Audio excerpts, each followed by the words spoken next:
Break के बाद आपका स्वागत है। माह रमजान अब अपने अंतिम पड़ाव में पहुंच गया है। पवित्र महीना रमजान के आखिरी शुक्रवार को देश भर में अलविदा की नमाज अदा की गई। लखनऊ ईदगाह की जामा मस्जिद में भी मौलाना खालिद राशिद फरंगी महली ने नमाज अदा कराई। इस दौरान नमाजियों ने घर परिवार के साथ मुल्क की खुशहाली और तरक्की के लिए दुआ भी की।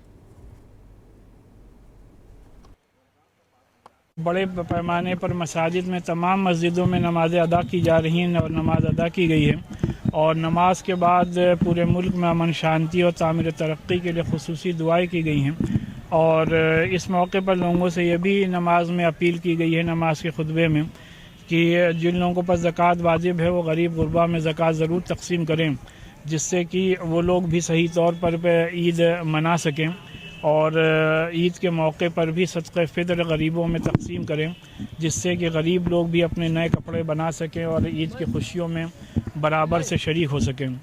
और इस मौके पर भी आपने देखा कि जो honourable high court Lucknow bench का ऑर्डर है माइक के सिलसिले में और जिस सिलसिले में हुकूमत उत्तर प्रदेश ने जो हिदायत जारी की हैं उनमें तमाम मसाजिद में लाउड स्पीकर के डेसिमल को उसी के हदूद में उसी के लिमिट में रखा गया है और इससे एक अच्छा माहौल पैदा बना है। और हम ये समझते हैं कि सभी लोगों को इस कानून पर भी अमल करना चाहिए। और उसी के साथ साथ जुम्मे के खुतबे में लोगों से ये भी अपील की गई है कि सही तौर पर अपने मज़हब की तालीमात पर अमल करते हुए तमाम इंसानियत की खिदमत करें। और इस मौके पर पूरे मुल्क में अमन और पूरी दुनिया में अमन और शांति के लिए खुसूसी दुआएं की गई।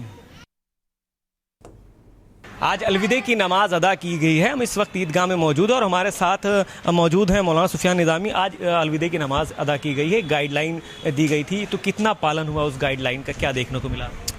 नहीं, देखिए, आज जुमे की नमाज अलविदा की नमाज अदा की गई है और इस बात का पूरा पास व लिहाज रखा गया है कि जो भी डायरेक्शन, जो भी हिदायत गवर्नमेंट की तरफ से, अदालत की तरफ से माइक और लाउड स्पीकर के सिलसिले में है, उसका पूरा पास व लिहाज रखा जाए। यही वजह है कि आप देखेंगे कि जामा मस्जिद ईदगाह की जो मीनार है वहाँ पे लाउड स्पीकर जो लगे हुए थे उनको उतार लिया गया और छोटे छोटे साउंड बॉक्स रखे गए ताकि जो आवाज़ है वो सिर्फ प्रीमाइसेस के अंदर रहे। दूसरी चीज़, इस बात का ख्याल रखा गया कि जो ट्रैफिक की डिस्टर्बेंस होती है, जो लोग बाहर बड़ी तादाद में नमाज़ अदा करते हैं वो अंदर प्रीमाइसेस के अंदर नमाज़ अदा करें, ईदगाह के अंदर नमाज़ अदा करें और किसी भी तरीके का इंटरफेरेंस पब्लिक डोमेन में ना होनी चाहिए और जो कोई भी दिक्कतें हैं पब्लिक से रिलेटेड वो ना हो, इस बात का पूरा पास व लिहाज रखा गया है। अयोध्या में कुछ अराजक तत्वों ने बहुत सौहार्द ख़राब करने की कोशिश किया है, तो उस पर क्या कहें? नहीं, देखिए, जो अराजक तत्व हैं उनकी हमेशा ये कोशिश रहती है कि किसी भी बड़े त्यौहार के दौरान इस मुल्क का माहौल को ख़राब करने की कोशिश की जाए। लेकिन मैं मुबारकबाद देता हूँ अयोध्या के इंतज़ामिया को, एडमिनिस्ट्रेशन को। उन्होंने बड़ी तत्परता के साथ उनकी गिरफ़्तारी की है और क़ानून के दायरे में रहते हुए जो सख्त कार्रवाई हो वो उन पर की जाए, क्योंकि इससे न सिर्फ किसी एक कम्युनिटी का बल्कि पूरे मुल्क का नुकसान है। अगर बड़े पैमाने पर कोई फसाद होता है, दंगा फैलता है, तो इसको रोकना बड़ा मुश्किल हो जाता है।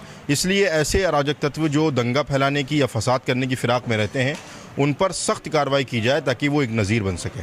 बिल्कुल। ईद को लेकर क्या तैयारियां हैं, क्योंकि अलविदे की नमाज आज पूरी हो चुकी है और काफ़ी सुकून और शांति के साथ पूरी की गई है, लेकिन जो गाइडलाइन आई है वो रोड पर नमाज नहीं पढ़ती, लेकिन ईद की बात करें तो काफ़ी तादाद में भीड़ बढ़ जाती है, तो उसको लेकर क्या इंतज़ाम किया? नहीं, देखिए, ईद की नमाज ईदगाह में परंपरागत तरीके से होती है, उसको परमिशन ऑलरेडी होती है और इस बात का पूरा ख्याल रखा गया है कि जो मजमा है वो कंट्रोल में रहे, किसी भी तरीके का कोई डिस्टर्बेंस ना हो।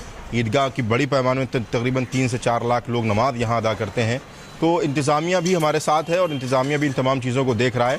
इस्लामिक सेंटर ऑफ इंडिया और ईदगाह कमेटी भी अपनी जानिब से तमाम तैयारियाँ कर रही है और ये उम्मीद है कि इंशाअल्लाह बड़े खुशगवार माहौल में ईद की नमाज भी अदा की जाएगी। लेकिन इस बार जो गाइडलाइन आई है वो रोड पर नमाज पढ़ने के लिए मना किया गया है, तो भीड़ अगर बढ़ जाएगी तो उसके लिए क्या इंतज़ाम? जो चीज़ें देखिए परंपरागत हैं, जो ऑलरेडी चलती चली आ रही हैं, उनमें एडमिनिस्ट्रेशन खुद इंतज़ाम करता है और जो चीज़ें परंपरागत तरीके से आ रही हैं, जो पहले से जिनकी परमिशन होती है, उसके लिए ज़ाहिर है कि ईदगाह कमेटी के साथ साथ इंतज़ामिया भी है। अब इंतज़ामिया को ये तय करना है कि जो मजमा आएगा उसको किस तरीके से हैंडल करें, क्योंकि यहाँ ईदगाह में VIP मूवमेंट भी होता है और यहाँ पर नायब वज़ीर आला और गवर्नर साहब भी तशरीफ़ लाते हैं। तो ऑलरेडी ट्रैफिक जो है वो डाइवर्जन होता है ट्रैफिक का। तो मुझे नहीं लगता है कि ट्रैफिक के सिलसिले में यहाँ पर कोई दिक्कत होगी, क्योंकि ऑलरेडी जो यहाँ का ट्रैफिक है वो कंट्रोल में रहता है और ऑलरेडी यहाँ पर पुलिस प्रशासन की तरफ से डाइवर्जन पहले से करा दिया जाता है।